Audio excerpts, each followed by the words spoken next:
over this super cute crisscross crop top.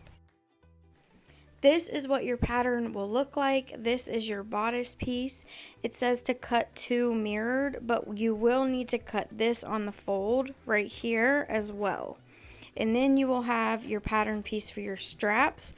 This does need to be cut on the fold as well so that the straps are long enough. So here are my pieces. I have 2 bodices and 2 straps. The first thing we're going to do is fold our strap right sides together, sew across the top, and then down one side so the bottom will stay open. After you sew your strap, go ahead and turn that right sides out, and then that bottom opening is what we're going to place on our bodice in the middle of our strap. Go ahead and repeat this with your other strap, and then once those are pinned on, you're going to lay your other bodice right sides together on top, and we are going to sew our neckline and down your shoulders. Now make sure when you're sewing these that you have your straps pushed over enough that when you're serging this or sewing it, your strap doesn't get caught in the seam that you're sewing.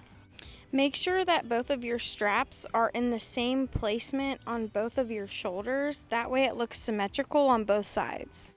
After you have all of your sides and your shoulders sewn, you're going to move your straps through that opening on both sides. Because now what we're going to do is we're going to sew the entire bottom closed.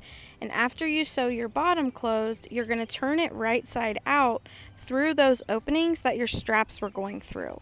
Then you're going to fold the opening on both of these sides in about 1/4 inch. Then you're going to fold those over on the back of your bodice. I believe it's about 1 inch or 1/2 inch, and then you're going to top stitch this down. This part can be a little tricky, just making sure that those ends stay folded in, so I do use a pin here when I'm top stitching.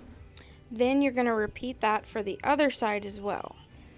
Next, all you have to do is crisscross your straps and then pull your straps through those little loops that we just finished, and that's it. You are all done.